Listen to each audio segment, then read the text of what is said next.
So Advaita started teaching Shariraka-bhāsya, the commentary of Shankaracharya.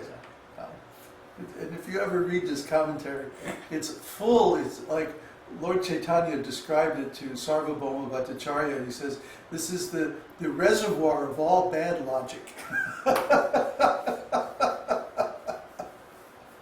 So anyway, Advaitacharya was teaching, and Lord Chaitanya heard about it.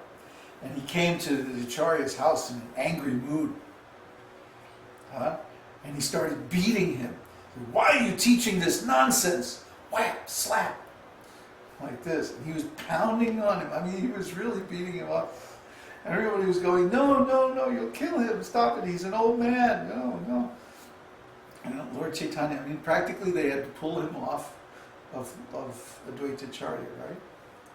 And then the moment that Lord Chaitanya stopped beating Advaitacharya started dancing. I'm the servant of Lord Chaitanya, the servant of Lord Chaitanya. And Lord Chaitanya was like, you tricked me.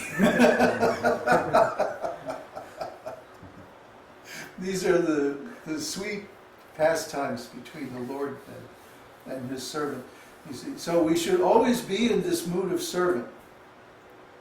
Somehow, even if the Lord puts us in a position where we become the so-called superior or authority or senior monk or something like that, we should always think that my position is of service. You know, and actually, the modern world is very good for keeping us humble like that. Because if we did not provide a real, tangible benefit to people by giving this teaching, then nobody would stay with us. See, we don't have a big institution, we don't have big temples, we don't have people residing in our place or dependent on us financially. In fact, the other way around, we're dependent on our students financially for their gifts and their donations to keep this mission going. And so if we're not giving them, if we're not delivering something of value, that they can feel the benefit from, they have no obligation to stay with us. You know? And they wouldn't stay with us. If we cheat them, they'll go away. So this is very good because it keeps us humble, it keeps us engaged as servant. See, our duty is to serve our students, not to exploit them, not to cheat them, but to give them something real, really tangible spiritual values. So this is actually a very nice situation because the Lord, by this device, keeps all of His disciples in a humble, serving mood. So our goal, the goal and the process are the same. This is what's so nice about devotional service. This is what makes devotional service actually transcendental. The fact that the service is both the method and the goal.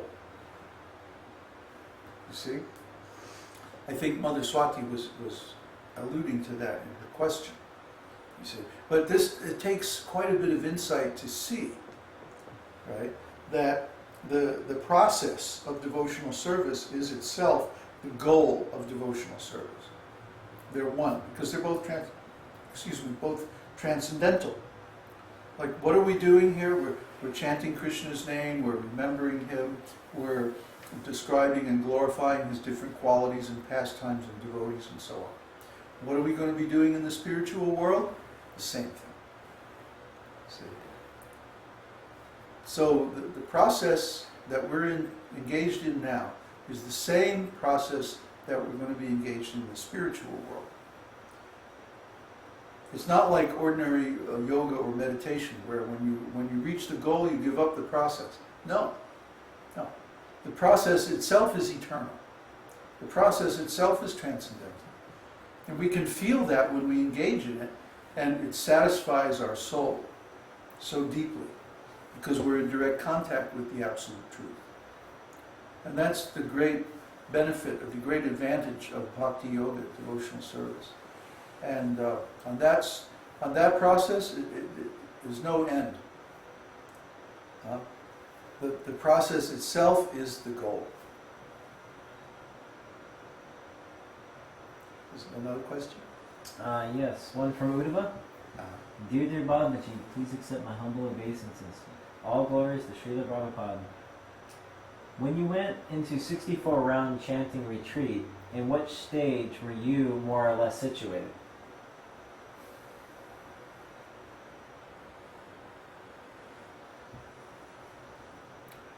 I had attained bhava in India in the early 80s. And I couldn't go any farther because I didn't have a compatible situation. You know, I was in ISKCON and so many things.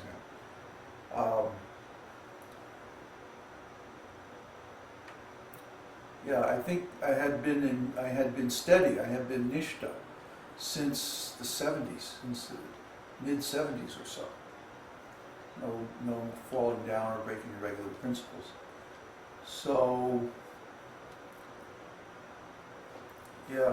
You see, the thing about devotional service, the progress in devotional service, if it becomes interrupted, a devotee can fall down, even from a high state like that. So when ISKCON went crazy, and I couldn't anymore make advancement in ISKCON, I had to go outside and I had to re-establish my devotional service in a completely different, actually very hostile environment. So it took some time to readjust, and I had to go through so many things. And basically my service was interrupted during that whole time, about 10 years. But then once I came back and started practicing again, once I got enough stability in the material world to start practicing in my home and like that, then I immediately came back to where I was before. It was really striking, because it's like I hadn't practiced much Krishna consciousness in like 4 or 5 years. And then as soon as I got a situation that was supportive of my practice, then I was right back where I was immediately. It was almost like I had never stopped. And then so when I got the opportunity to retire and go to the island and just chant, then, it was very quickly from there to prema. Because already when I was in India, I had been on the bhava platform. But, unless you have a compatible environment, a compatible situation, and association with devotees in a similar mood, and who are friendly, then it's very difficult to make any advancement. Basically, I had to disconnect from all the devotees because they were actively preventing me from following the, increasing the path of bhava. Their mood was like, no, nobody can be on the process of spontaneous devotional service. It's not possible. You have to follow regular devotional service. But I was already, beyond that. And I had to study Nectar of Devotion and similar books just to understand what was going on in my mind, in my heart. So this was a very difficult time because there was no support. The devotees were actually against what I was doing. They were saying, no, you can't be Raganuga Bhakti.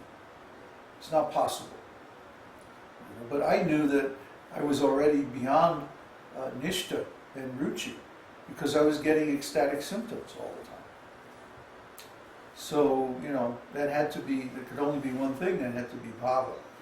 And then sure enough, when I finally got a good situation where I could just do devotional service without interference, maybe I didn't have much support, but at least I didn't have anybody stopping me, then very quickly attained the result.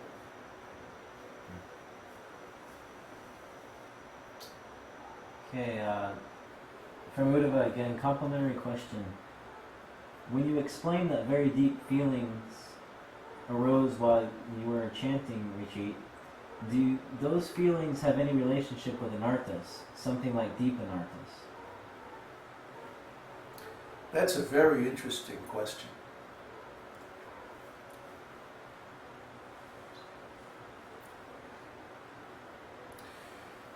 The issue of anarthas, where do anarthas come from? I would have to say, based on my experience, that the anarthas come from trying to replace Krishna. We try to replace Krishna with some mundane person. We seek the desire that we would normally approach Krishna